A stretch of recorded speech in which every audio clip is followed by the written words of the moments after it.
ಆತ್ಮೀಯ H16 news ಅರ್ಥಾತ್ ಸೀತಾರಾಮ್ ನ್ಯೂಸದ ವೀಕ್ಷಕರೇ, ನಾನು ನಿಮ್ಮವ ಎಂ ಆಯದ ಮಲ್ಲಪ್ಪ ಜೊತೆ.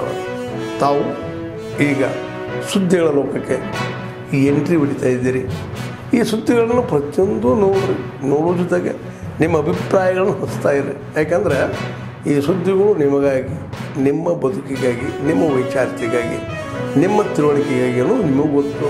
ಜೊತೆಗೆ ನಮಗೂ ನಿಮ್ಮೊಂದಿಗೆ ಇದೊಂದು ಮಾತಾಡುವಂಥ ಜೊತೆಗೆ ಸುದ್ದಿಗಳನ್ನು ಬಿಡುವಂಥ ಕೆಲಸ. ಈ ಕೆಲಸದಲ್ಲಿ ನಾವು ನಿಮ್ಮೊಂದಿಗೆ ಇದ್ದೀವಿ ಅಂತ ಹೇಳ್ತಾ ನೋಡ್ತಾ ಇರಿ ಸುದ್ದಿಗಳನ್ನು. ಬಂಧಗೊಳಿಸುವ ಮುಖಾಂತರ ಇಡೀ ನಮ್ಮ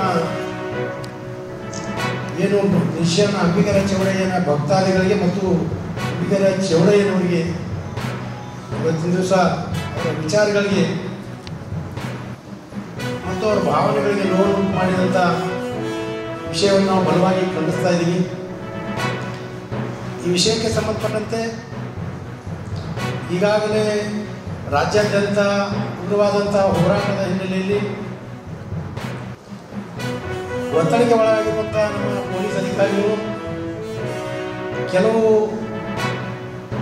ನಮ್ಮ ಸಮಾಜದ ಮುಖಂಡರನ್ನು ಮತ್ತು ಇತರರನ್ನು ಆರೋಪಿಗಳನ್ನಾಗಿ ಬಂಧಿಸಿರುವುದು ಮತ್ತು ಆ ಒಂದು ಬಂಧನ ಮತ್ತು ಆರೋಪವನ್ನು ಖಡಾಖಂಡಿತವಾಗಿ ನಮ್ಮ ಸಮಾಜದ ಮುಖಂಡರು ಮತ್ತು ಇತರರು ಕೂಡ ನಮ್ಮೆಲ್ಲ ಸಮಾಜದ ಮುಖಂಡರ ಜೊತೆ ಚರ್ಚೆ ಮಾಡಿ ಮಾತನಾಡಿ ಮತ್ತು ಈ ಒಂದು ಸುದ್ದಿಗೋಷ್ಠಿ ಮುಖಾಂತರ ನಮಗೂ ಆ ಒಂದು ಘಟನೆಗೂ ಯಾವುದೇ ಸಂಬಂಧ ಇಲ್ಲ, ನಮಗೆ ಹೊಡಿ ಬಡಿ ಮಾಡಿ ಕರೆಂಟ್ ಹಚ್ಚಿಸ್ತೇವೆ ಅಂತೇಳಿ ಅಂಜಿಸಿ ಇವತ್ತಿನ ದಿವಸ ನಮಗೆ ಆರೋಪಗಳನ್ನು ನಮಗೆ ಮಾಡಿ ನಮ್ಮ ಮಾನ ಮರ್ಯಾದೆಯನ್ನು ತೆಗೆದಿದ್ದಾರೆ ಎನ್ನುವಂಥ ಒಂದು ಪ್ರತಿಪಾದನೆಯನ್ನು ತಮ್ಮ ಮುಖಾಂತರ ಮತ್ತು ಸಮಾಜದ ಮುಖಂಡರ ಬಳಿ ಮಾಡಿದ್ದಾರೆ.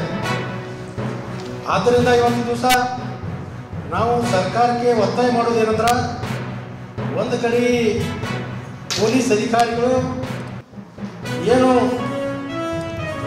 ಆರೋಪವನ್ನು ಮಾಡಿ ಕೆಲವು ಜನರನ್ನು ಇವತ್ತ ಬಂಧನವನ್ನು ಮಾಡಿ ಇದಕ್ಕೆ ಕೋರ್ಟಿಗೆ ಕಳಿಸುವಂಥ ಕೆಲಸ ಮಾಡಿದ್ದಾರೆ. ಬಂಧನ ಅವರು ಯಾವುದೇ ರೀತಿಯಾಗಿ ಸರಿಯಾಗಿ ಮಾರ್ಗದರ್ಶನ ಕೊಡ್ತಾ ಇಲ್ಲ, ಕೇವಲ ಡಿಜೆ ಮುಂದೆ ಡ್ಯಾನ್ಸ್ ಮಾಡಬೇಕು ಅಂತ ಹೇಳ್ತಾರೆ. ಹೀಗಾಗಿ ಅದು ನಮ್ಗೆ ಬೇಡ ಅಂತ BK ಹರಿಪ್ರಸಾದ್ ಅಂತವ್ರಿಗೆ ರಾಷ್ಟ್ರೀಯ ಸ್ವಯಂ ಸೇವಕ ಸಂಘದ ಬಗ್ಗೆ ಮಾತಾಡುವಂಥ ವ್ಯಕ್ತಿತ್ವ ಅವ್ರದಲ್ಲ. ಹಾಗಾಗಿ ಅವರು ಅದ್ರ ಬಗ್ಗೆ ಮಾತಾಡಬಾರ್ದು. ಅವ್ರು ಹಿರಿಯರು, ನಮ್ಗಿಂತ ವಯಸ್ಸಲ್ಲಿ ದೊಡ್ಡವರು. ಅವ್ರಿಗೆ ನಾವು ವಿನಂತಿ ಮಾಡ್ತೀನಿ, ನಿಮ್ದು ಏನು ವ್ಯಾಪ್ತಿ ಐತಿ, ನೀವು ರಾಜಕಾರಣ ಮಾಡ್ತೀರಿ, ರಾಜಕಾರಣದ ಬಗ್ಗೆ ಮಾತಾಡ್ರಿ. ಒಂದು ರಾಷ್ಟ್ರೀಯ ಸ್ವಯಂ ಸೇವಕ ಸಂಘದಂಥ ಒಂದು ರಾಷ್ಟ್ರೀಯತೆ ವಿಚಾರ ವ್ಯಕ್ತಿತ್ವ ನಿರ್ಮಾಣ ಮಾಡುವಂಥ ಒಂದು ಸಂಸ್ಥೆಗೆ ನಿಮ್ಮಂಥವ್ರಿಂದ ಏನು ಸರ್ಟಿಫಿಕೇಟ್ ಬೇಕಾಗಿಲ್ಲ. ನಿಮ್ಮ ಯಾವುದೇ ಸ್ಟೇಟ್ಮೆಂಟಿಗೆ ರಿಯಾಕ್ಷನ್ ಮಾಡುವಂಥದ್ದು ಅವಶ್ಯಕತೆ ಇಲ್ಲ ಅಂತ ನಾನು ಭಾವಿಸ್ತೀನಿ. ಇವತ್ತು ಮಧ್ಯಾಹ್ನ ಇದು ಇದೆ ನಾವು ಕೂಡ ಭೀಮ್ ಆರ್ಮಿ ಅವೆಲ್ಲ ಕೂಡ ನಾವು ಮಾಡ್ತೀವಿ, ಅದನ್ನು ನಾವು ಸ್ವಾಗತ ಮಾಡ್ತೇವೆ. ಯಾಕಂದರೆ ಸ್ವತಂತ್ರ ಭಾರತದಲ್ಲಿ ರಾಷ್ಟ್ರೀಯತೆಯನ್ನು ಬೆಳೆಸುವಂಥ, ರಾಷ್ಟ್ರೀಯತೆ ವಿಚಾರನ ಬೆಳೆಸುವಂಥ, ಅಂಬೇಡ್ಕರ್ ಅವರ ವಿಚಾರವನ್ನು ಹೇಳುವಂಥ ಅಥವಾ ಎಲ್ಲ ರೀತಿಯ ಕೆಲಸ ನಮ್ಮ ದೇಶದಲ್ಲಿ ಬೇರೆ ಬೇರೆ ಸಂಸ್ಥೆಗಳು ಮಾಡಬೇಕಾಗಿದೆ. ಕೇವಲ ರಾಷ್ಟ್ರೀಯ ಸ್ವಯಂ ಸೇವಕ ಸಂಸ್ಥೆನ ಎಲ್ಲ ಕೆಲಸನೂ ಮಾಡೋಕ್ಕಾಗೋದಿಲ್ಲ, ದೇಶ ನಿರ್ಮಾಣ ಮಾಡುವಂಥ ಕಾರ್ಯ. ಹಾಗಾಗಿ ಉಳಿದ ಸಂಘ ಸಂಸ್ಥೆಗಳು ಕೂಡ ಆ ಕಾರ್ಯದಲ್ಲಿ ಕೈ ಜೋಡಿಸ್ತಾ ಇದ್ದಾರೆ. ಆ ರೀತಿಯ ಕಾರ್ಯಗಳನ್ನು ಮಾಡೋದ್ರ ಮೂಲಕ ಸಮಾಜದ ಜಾಗೃತಿ ಮಾಡೋದಿದ್ರೆ ಅದೊಂದು ಒಳ್ಳೆ ಕಾರ್ಯ, ಅದನ್ನು ನಾವು ಸ್ವಾಗತ ಮಾಡ್ತೇವೆ. CM ಅವರು ಅಂತ್ಯಕಾಲ ಆರಂಭ ಆಗಿದ್ದು ನಮ್ಮ ಮುಂದಿನ ತಂದೆಯ ಮುಂದಿನ ಜಾರಕಿಹೊಳಿ ನೋಡ್ಕೋಬೇಕು ಅನ್ನೋದನ್ನು ನಾಯಕತ್ವ ಅದರಲ್ಲಿ ಆಗ್ತಾ ಇದೆ ಅಂತ ಅವರಲ್ಲಿ. ನೋಡ್ರಿ, ಸಿದ್ದರಾಮಯ್ಯನವರು ಒಬ್ಬ ಅತ್ಯಂತ ಜಾಣ, ಅತ್ಯಂತ ಶೂಡ್ ಪಾಲಿಟಿಷಿಯನ್ ಅಂತ ಹೇಳ್ತಾರೆ. ಅವರಿಗೆ ಗೊತ್ತು ಸತೀಶ್ ಜಾರಕಿಹೊಳಿ ಅವರಿಗೆ ಹೆಸರನ್ನು ತೇಲ್ಬಡುವುದರ ಮೂಲಕ ಸತೀಶ್ ಜಾರಕಿಹೊಳಿ ಅವರಿಗೆ ಇವತ್ತು ಮುಖ್ಯಮಂತ್ರಿ ಆಗೋಕ್ಕೆ ಇವತ್ತಿನ ಮಟ್ಟಿಗೆ ಎಷ್ಟು ಬೆಂಬಲ ಬೇಕೋ ಅಷ್ಟು ಬೆಂಬಲ ಇಲ್ಲ ಅವ್ರ ಶಾಸಕರಲ್ಲೇನ. ಹಾಗಾಗಿ ಆ ಹೆಸರು ಅವ್ರು ತೇಲ್ಬಿಡೋದು, ಇನ್ನೊಂದು ಸ್ವಲ್ಪ ದಿನ ಬಿಟ್ಟು ಮತ್ತು ಪರಮೇಶ್ವರ ಹೆಸರು ತೇಲ್ಬಿಡುವಂಥ ಕೆಲಸ ಮಾಡ್ತಾರೆ ಅವರು. ಆಮೇಲೆ ಮಾದೇವಪ್ಪನ ಹೆಸರು ತೇಲ್ಬಿಡ್ತಾರೆ, ಆಮೇಲೆ ಖರ್ಗೆ ಅವರೇನು ಇಲ್ಲಿ ಬರ್ತಾರ ಅನ್ನೋ ಟೈಪ್ ಸುದ್ದಿ ಹಬ್ಬಿಸ್ತಾರೆ. ಈ ರೀತಿ ಕನ್ಫ್ಯೂಷನ್ ಕ್ರಿಯೇಟ್ ಮಾಡಿ ಸಮಾಜದಲ್ಲಿ ಆಮೇಲೆ ವಿವಿಧ ಸಮಾಜಗಳಲ್ಲಿ ಗೊಂದಲವನ್ನು ಉಂಟು ಮಾಡೋದ್ರ ಮೂಲಕ ತಮ್ಮ ಚೇರು ಭದ್ರ ಮಾಡಬೇಕನ್ನುವಂಥ ವಿಚಾರ ಸಿದ್ದರಾಮಯ್ಯನವರು. ಅವರೇನು ಸರಳಾಗಿ ಬಿಟ್ಕೊಡುವಂಥ ಮನುಷ್ಯ ಏನಲ್ಲ, ಆದರೆ ಆ ಸರಳಾಗಿ ಅವ್ರನ್ನಲ್ಲಿ ಕೊಡುವಂಥ ಮನುಷ್ಯನೂ ಡಿ ಕೆ ಶಿವಕುಮಾರ್ ಅವರಲ್ಲ. ಇವರಿಬ್ಬರು ಐತಲ್ಲ ರಾಜ್ಯದ ಅಭಿವೃದ್ಧಿ ಕೆಲಸ ಮಾಡೋದು ಬಿಟ್ಟು ಇಂಥ ಕೆಲಸ ಮಾಡತ್ತಾರೆ. ಇವತ್ತು ಪಕ್ಕದ ಆಂಧ್ರದ ಮುಖ್ಯಮಂತ್ರಿಗಳು ಅವರು ಆಸ್ಟ್ರೇಲಿಯಾಕ್ಕೆ ಹೋಗಿ ಅಲ್ಲಿ ದುಬೈಗೆ ಹೋಗಿ ಅಲ್ಲಿ ಇನ್ವೆಸ್ಟ್ಮೆಂಟ್ ತೊಗೊಂಬರೋಕ್ಕೆ ಎಲ್ಲ ಇಂಡಸ್ಟ್ರಿಯಲಿಸ್ಟ್ನ ಭೇಟಿ ಆಗ್ತಾ ಇದ್ದಾರೆ. ಅವರು IT-BT ಮಿನಿಸ್ಟ್ರು ಆಸ್ಟ್ರೇಲಿಯಾಕ್ಕೆ ಹೋಗಿ ಇನ್ವೆಸ್ಟ್ಮೆಂಟ್ ತೊಗೊಂಬರೋಕ್ಕೆ ರಾಜ್ಯದಲ್ಲಿ ಉದ್ಯೋಗ ಅವಕಾಶ ಸೃಷ್ಟಿ ಮಾಡುವಂಥ ಕೆಲಸ ಮಾಡೋಕ್ಕೆ ಪ್ರಯತ್ನ ಮಾಡ್ತಿದ್ದಾರೆ. ಆದರೆ ನಮ್ಮ ಮುಖ್ಯಮಂತ್ರಿ ಉಪಮುಖ್ಯಮಂತ್ರಿಗಳು ಜಾತಿ ಗಣತಿಯಂತೆ ಗದ್ದಲಾಭಿಸಿ RSS ಬಗ್ಗೆ ಒಂದು ರೀತಿ ಸ್ಟೇಟ್ಮೆಂಟನ್ನು ಕೊಟ್ಟು ಇನ್ನೊಬ್ಬ ಮುಂದಿನ ಮುಖ್ಯಮಂತ್ರಿ ಇಂಥವ್ರು ಆಗೋಬೋದು ಅಂತ ಒಂದು ಹವಾ ಎಬ್ಬಿಸಿ ಈ ರೀತಿ ಜನರಲ್ಲಿ ಗೊಂದಲ ಮಾಡಿ ಏನು ಕರಪ್ಷನ್ ಏನೈತಿ ಅದನ್ನು ಮುಚ್ಚಿಡಕ್ಕೆ, ರಾಜ್ಯದಲ್ಲಿ ಏನು ಅಭಿವೃದ್ಧಿ ಆಗ್ತಾ ಇಲ್ಲ ಅದನ್ನು ಮುಚ್ಚಿಡಕ್ಕೆ, ಇವತ್ತು ರೈತರು ಏನು ಗೊಳುವಂತೆ ಅಳ್ತಾ ಇದ್ದಾರೆ ಅದ್ರ ಬಗ್ಗೆ ತಮ್ಮ ಜನರ ಲಕ್ಷ್ಯ ಬೇರೆ ಕಡೆ ಸೆಳೆಯುವಂಥ ಪ್ರಯತ್ನ ಅವ್ರು ಮಾಡ್ತಾ ಇದ್ದಾರೆ. ಹಾಗಾಗಿ ಇದೆಲ್ಲದು ಇವ್ರದ್ದೆಲ್ಲರದು ಕಾಂಗ್ರೆಸ್ದವ್ರದ್ದು ಎಲ್ಲರದು ಒಂದು ದೊಡ್ಡ ನಾಟಕ ಇದು. ಸರ್, ಈಗ ಒಂದು ವರ್ಷದಾಗ ಬಸ್ ಸ್ಟ್ಯಾಂಡ್ CBT ಮುಗಿಸ್ಬೇಕು ಅಂತ ಆದೇಶ ಅದು 2 ಸಲ ಎಕ್ಸ್ಟೆಂಡ್ ಮಾಡಿದ್ದಾರೆ, ಇನ್ನೂ ಕೂಡ ಆಗ್ತಾ ಇದೆ. ನವಂಬರ್ 1ನೇ ವಾರದಲ್ಲಿ ಧಾರವಾಡದ ಬಸ್ ಸ್ಟ್ಯಾಂಡದ ಉದ್ಘಾಟನೆ ಇದೆ. ಹಾಗಾಗಿ ನಾನು ಮಂತ್ರಿಗಳಿಗೆ ಟೈಮ್ ಕೇಳಿದ್ದೇನೆ, ಮಂತ್ರಿಗಳು ಟೈಮ್ ಕೂಡ ಕೊಟ್ಟಿದ್ದಾರೆ. ನವಂಬರ್ 1ನೇ ವಾರದಲ್ಲಿ ಇದರ ಉದ್ಘಾಟನೆ ಆಗ್ತದೆ. ಏನೇನು ಸಮಸ್ಯೆ ಇಲ್ಲ. ಇದಕ್ಕೆ ಈ ಧಾರವಾಡದ ಬಸ್ ಸ್ಟ್ಯಾಂಡು ಮತ್ತು ಹುಬ್ಬಳ್ಳಿ ಬಸ್ ಸ್ಟ್ಯಾಂಡ್ ಇವೆರಡೂ ಬಸ್ ಸ್ಟ್ಯಾಂಡ್ಗಳು ನಮ್ಮ ಸರ್ಕಾರ ಇದ್ದಾಗ ನಾವು ಸ್ಯಾಂಕ್ಷನ್ ಮಾಡಿಸಿದ್ದೀವಿ. ಆ ಸಮಯದಲ್ಲೇ ಟೆಂಡರ್ ಫ್ಲೋಟ್ ಆಗಿತ್ತು. ಅದಾದ ನಂತರ ಅದು ಈಗಿನ ಸರ್ಕಾರದಲ್ಲಿ ಆ ಕೆಲಸ ಮುಗಿಯಾಗ್ತೈತಿ. ಯಾವುದೇ ರೀತಿಯ ಆರ್ಥಿಕ ತೊಂದರೆ ಇಲ್ಲ.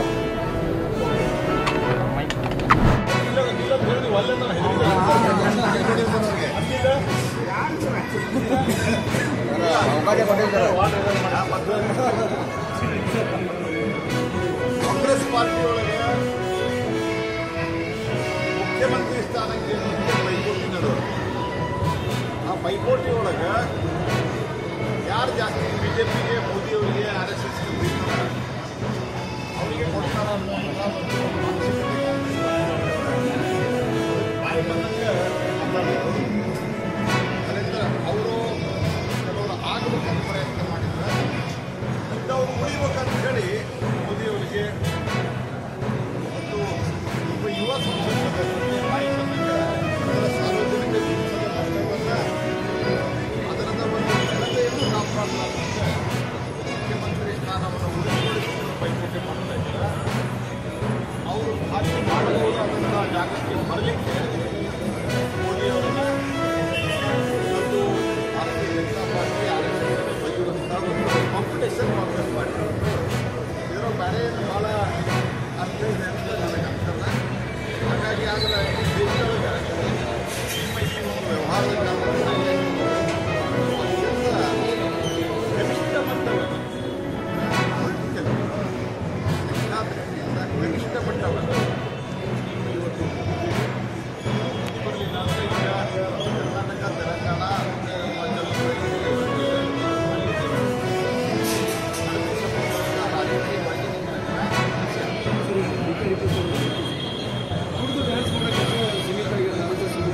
ನೋಡ್ರಿ ಅವರು ಗಣೇಶನ ಅಪರಿಣತಿ ಮಾಡ್ತಾ ಇದ್ದಾರೆ. ಅದು ಬೇರೆ ಕಾಂಗ್ರೆಸ್ ಪಾರ್ಟಿಯೊಳಗೆ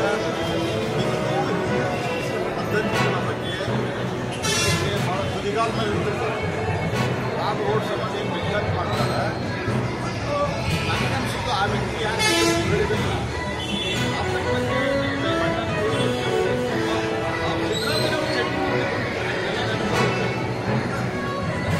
ಚಡ್ಡಿ ಯಾವುದು ಸಿದ್ದರಾಮಯ್ಯ ಬಗ್ಗೆ ಮಂದಿ ಚಡ್ಡಿ ನೋಡೋರ ಬಗ್ಗೆ ನಾವು ಏನು ಮಾಡ್ಬೇಕಾ?